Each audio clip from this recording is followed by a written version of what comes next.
తూర్పుగోదావరి జిల్లా ప్రజలను భయభ్రాంతులకు గురి చేస్తున్న పెద్ద పులి ఈ ఉదయం కోరుకొండ మండలం మునగాలకొండ పరిసర ప్రాంతాల్లో సంచరిస్తున్నట్లు అటవీ శాఖ అధికారులు వెల్లడించారు. నిన్న పాండవుల మెట్ట వద్ద సంచరించిన పులి మునగాలకొండ ప్రాంతానికి చేరుకుంది. పులి సంచారం నేపథ్యంలో కోరుకొండ సీతానగరం మండలాల ప్రజలు అప్రమత్తంగా ఉండాలని అధికారులు విజ్ఞప్తి చేశారు. రానున్న వర్షాకాలంలో వరద నీరు రోడ్లపై ఎక్కడా నిలువ ఉండకుండా డ్రైన్ల నిర్మాణాన్ని వేసవిలోగా పూర్తి చేయాలని రాజమహేంద్రవరం కమిషనర్ రాహుల్ మీనా ఇంజనీరింగ్ అధికారులను ఆదేశించారు. ఈ నెలాఖరు నాటికి పూడికతీత పనులు ప్రారంభించి వేసవి ముగిసే నాటికి పూర్తి చేయాలన్నారు. ఈ ఉదయం కమిషనర్ నగరంలోని లింగంపేట, తుమ్మలోవా పరిసర ప్రాంతాల్లో పర్యటించారు. ఏబీ నాగేశ్వరరావు పార్కును అధికారులతో కలిసి పరిశీలించారు. ఈ సందర్భంగా వాకర్స్తో కాసేపు సరదాగా ముచ్చడించి సమస్యలను అడిగి తెలుసుకున్నారు. మరమ్మతులకు గురైన జిమ్ పరికరాలు, ఆట వస్తువులతో పాటు గార్డెనింగ్ పైప్ లైన్లు లీకేజ్ లేకుండా బాగు చేయించాలని ఇంజనీరింగ్ అధికారులకు సూచించారు. వాకింగ్ ట్రాక్ను ఎత్తుపల్లాలు లేకుండా చదును చేయాలని, గ్రీనరీని మరింత మెరుగుపరచాలన్నారు. పార్కును పరిశుభ్రంగా ఉంచడంతో పాటు ఊడ్చిన చెత్త కుప్పలను ఎప్పటికప్పుడు ఎత్తివేయాలని సిబ్బందికి సూచించారు.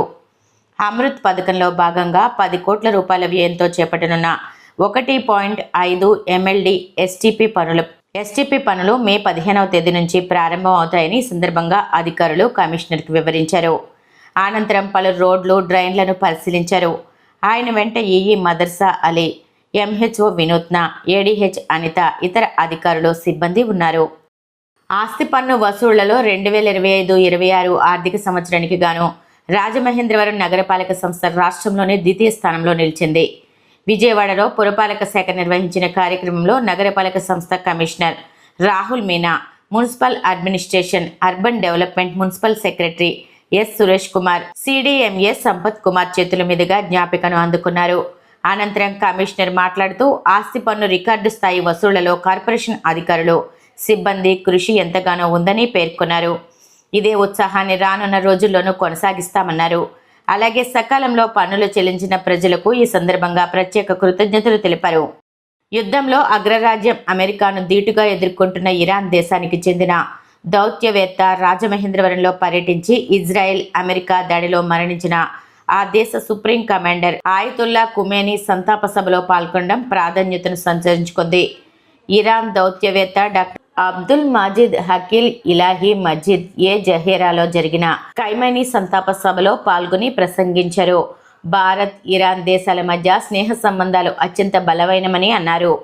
ఇరాన్ సుప్రీం లీడర్ ఖమేనీ మరణంపై భారత ప్రజలు చూపిన సానుభూతికి కృతజ్ఞతలు తెలిపారు.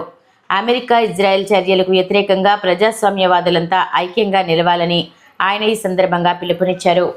కాంగ్రెస్, కూటమి పార్టీల కారణంగానే చట్టసభల్లో మహిళలకు 30% రిజర్వేషన్లు కల్పించే బిల్లు పార్లమెంటులో వీగిపోయిందని రాజమహేంద్రవరం ఎంపీ దగ్గుపాటి పురంధరేశ్వరి విమర్శించారు. కాంగ్రెస్, కూటమి పక్షాల వైఖరిని నిరసిస్తూ ఎన్డీఏ కూటమి పక్షాలైన టీడీపీ, జనసేన, భారతీయ జనతా పార్టీ ఎమ్మెల్యేలు, నాయకులు, పార్టీ కార్యకర్తలతో కలిసి రాజమహేంద్రవరంలోని కోటిపల్లి బస్టాండ్ నుంచి కోటగుమ్మం వరకు పాదయాత్ర చేశారు.